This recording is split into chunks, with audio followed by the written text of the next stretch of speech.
स्वागत. नमस्कार. Bharat UK CETA म्हणजेच हा नेमका काय करार आहे आणि भारताच्या आंतरराष्ट्रीय व्यापाराच्या दृष्टीने त्याचं महत्त्व आपण नेमकं कसं पाहता?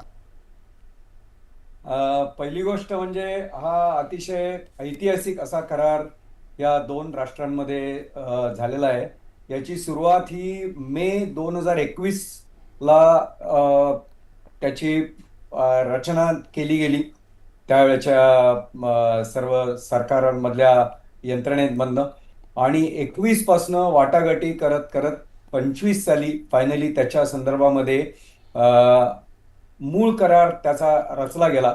आणि आत्ता अतिशय आनंदाची गोष्ट जशी आत्ता आपण सांगितली की परवाच्या दिवशी म्हणजे 15 जुलैला 2026च्या तो करार प्रत्यक्ष अंमलात आणण्यात आलेला आहे. आपल्याला माहितीच आहे की भारताने अनेक देशांबरोबर असे याला FTA म्हणजे फ्री ट्रेड ॲग्रीमेंट अशा रूपाचं करार भारताने अनेक देशांशी केलेले आहेत. साधारणतः 16-17 देश असे आहेत की भारताने निरनिराळ्या पद्धतीचे करार त्या देशांच्या व्यापाराच्या संदर्भात केलेले आहेत. पण त्याही पेक्षा वरचढ असा अतिशय सर्वसमावेशक असा म्हणजे याचं नाव सुद्धा सीटा असंच आहे. म्हणजे हा केवळ FTA नाही, हा comprehensive economic and trade agreement अशा रूपातला हा करार हा भारत आणि ब्रिटनच्या सरकारांच्या माध्यमातून सर्व समाजाच्या उन्नतीसाठी असा हा करार केलेला गेलेला आहे. आणि आपण जसं म्हटलात तसंच की हा केवळ फक्त नुसता टॅरिफ पुरता मर्यादित करार नाही.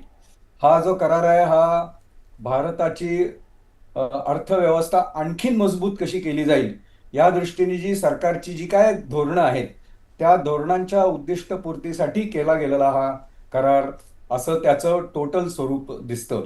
आणि ते अत्यंत स्वागतार्ह आहे.